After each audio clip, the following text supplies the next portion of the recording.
Vă salut și bine ați venit pe canalul meu de YouTube.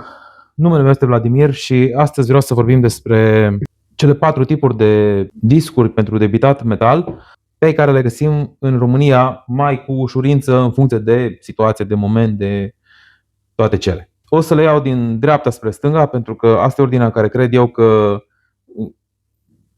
ar fi ele mai bune sau nu are nicio importanță până la urmă. Adică așa o să le și testez, începând cu cele de la Temu, apoi cele de la Parkside, apoi de Val și apoi Bosch. Între astea două am niște dubii care din ele ar fi mai bune. Cele de la Deval nu le-am folosit niciodată, cele de la Bosch le-am folosit mai de mult. Nu mai știu concret cum lucrează și așa mai departe. O să încep cu cele de la Temu. Sunt cele pe care le puteți găsi. Eventual pot să vă las un link în descriere sau într-un mesaj. Dar dacă dați pe Temu Metal Cutting Disc și puneți să fie de 3 inch, pentru că 3 inch echivalează cu 76 de milimetri, s-ar putea să găsiți și dacă dați 76 de milimetri, dar o să vedea tot acesta pe care scrie doar 3 inch. Eu n-am găsit alt model pe Temu. Pe AliExpress, sincer, nici n-am mai căutat în ultima perioadă. Știu că atunci când am comandat acestea de pe Temu, nu găsisem pe AliExpress, din câte mi-amintesc eu. În fine. Bun, probabil că dacă sunt pe AliExpress sunt exact aceleași discuri ca și acestea. Apoi cele de la Parkside pe care le găsim, cred că cel mai ieftin, adică dacă nu mă înșel, eu astea pe Temu nu mai țin minte exact cât au fost, dar știu că o se pot comanda ori 3 bucăți, ori 5, ori mai multe și în funcție de câte bucăți comandați, prețul diferă. În jur de 2-3 lei are și undeva bucata de la, nu știu, 3 bucăți în sus, probabil 3 lei și cu cât luați mai multe scade spre 2 lei. Cele de la Parkside sunt 10 lei, 5 bucăți. Adică 2 lei bucata și cu siguranță sunt mai bune decât acestea de pe Temu. Apoi cele de la Devalt pe care le găsiți în Dedeman, eu de acolo le-am luat. Asta e fain că astea ar fi cele mai faine pentru că se găsesc în mod constant în magazinul Dedeman, mai nou, pentru că nu erau mai de mult. Acum am văzut că găsiți cam orice de la Devalt. Prețul, iară, nu mi-l amintesc. O să scriu probabil când editez pe video. Nu mai țin minte cât a fost. 12, 13, nu mai știu exact. 3 bucăți, deci așa vine set de 3 bucăți.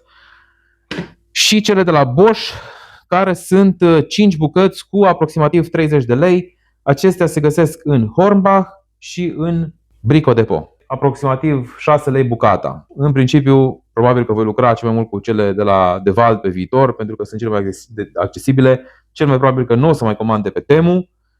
Dar haideți să trecem la a testa fiecare în parte. O să încep cu cel de pe Temu, care este montat în acest moment pe acest circular. Am să lucrez cu acest polizor unghiular de la Parkside, modelul Performance. Am făcut o prezentare a lui în alte clipuri sau un alt clip, nu știu dacă am 2 sau 1 în care apare această sculă, cred că doar 1. Okay. Avem această plat-bandă de 5,3. Am folosit acest acumulator de 4 amperi. Sensul va fi cel normal, pentru că la acest model se poate schimba sensul de rotație și am să lucrez cu el în sensul normal de rotație.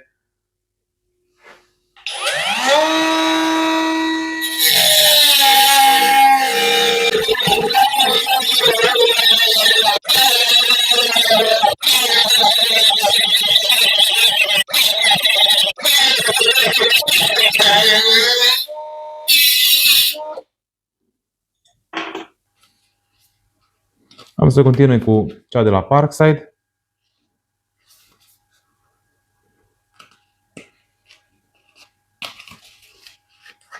Așa arată, sunt puse într-o folie. Astea sunt cele de la Devalt. Da, aici e o chestie pe care n-am realizat-o. Aceștia de la Devalt sunt de 1,6. Sunt mai groși. Pur și simplu. Sunt dublu de groși, așa, la ochi. 1,6. Deci nu sunt chiar dublu. Cel de la Temu are 1,18. De la Parkside 1,26 și de la Bosch are acest sistem fain de deschis și de asemenea pare mai gros decât ceilalți, 1,32. Deci nu e așa de mare diferența. Nu știu dacă scrie pe el. Deci pe el zice că este de 1 pe 76 ori 1 ori 10. Deci scrie că e de 1 mm, dar în realitate nu e de 1 mm, ci este de 1,36. Asta mi se pare un pic aiurea pentru prețul care l-au și nu faptul că e mai gros, ci faptul că nu scrie grosimea corectă. 1,3, 1,31 era 1,26, 1,27, 1,36. Deci nici măcar nu sunt egal toți în cutie. Hai să vedem acum. Ca și diametru, se pare că este mai mare decât cel de la Parkside. Cel de la Parkside este exact la fel cu cel de la Temu și exact la fel cu cel de Walt, dar cel de la Bosch este o idee mai mare. Să vă arăt exact, să vedeți. Se poate vedea că cel de la Bosch în toate părțile este cu 1 mm, să zicem, mai mare decât ceilalți.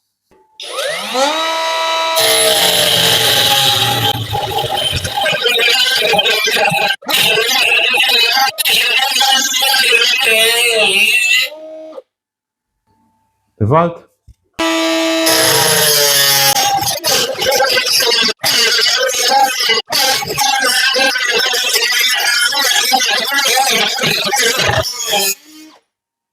și ultimul, dar nu cel din urmă, Bosch.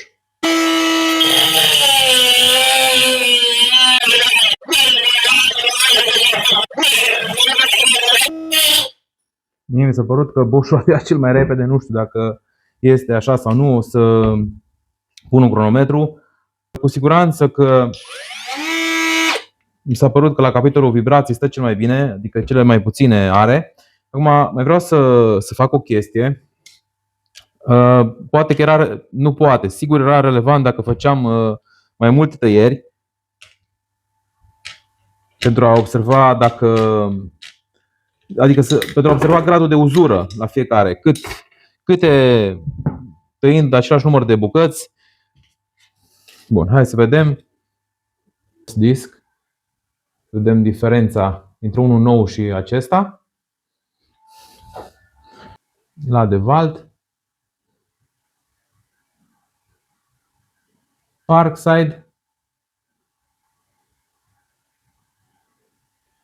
Și Temu. Aici pare că avem cea mai mare uzură. La restul mi se pare că e o uzură destul de echilibrată. La fel, aici asta de la Temu mi se pare că e o diferență de 1 mm.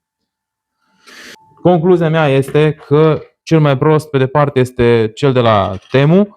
Cel mai raport calitate-preț este cel de la Parkside. Cea mai bună calitate, raport calitate-preț. Dacă aș avea la dispoziție în mod permanent, clar le-aș cumpăra pe cele de la Parkside ca să le folosesc. Asta e punctul meu de vedere. Și cel mai mult, cred că mi-a plăcut între cele de la Parkside și cele de la Bosch. Undeva între astea două aș alege. Sunt curios și care a fost timpul de tăiere. Clar ar fi că la Bosch să fie timpul mai mare de tăiere, pentru că e mai gros decât cel de la Parkside și nu e așa mare diferență. E mică diferența între cel de la Parkside și cel de la Bosch, dar față de Walt ar trebui să fie semnificativă diferența și la Parkside și la Bosch. Mie așa mi s-a părut că Bosch-ul a mers cel mai repede, deci dacă excludem banii și nu punem problemă în calcul banii, Bosch cred că sunt cea mai bună variantă. Ca și un avantaj, că până la urmă e un avantaj, chiar dacă hai să vedem cât e acum cel folosit de la Parkside cu cel de la Bosch. Deci e o diferență destul de mare. Adică Teoretic lucrați mai mult cu unul de la Bosch decât cu restul pentru că are diametru un pic mai mare, dar văd că se încadrează, intră fără probleme în sculă. Acesta a fost materialul meu. Vă doresc o zi frumoasă și dacă doriți să mă urmăriți în continuare, apăsați subscribe și clopoțelul pentru a fi notificați când postez ceva nou. Vă salut!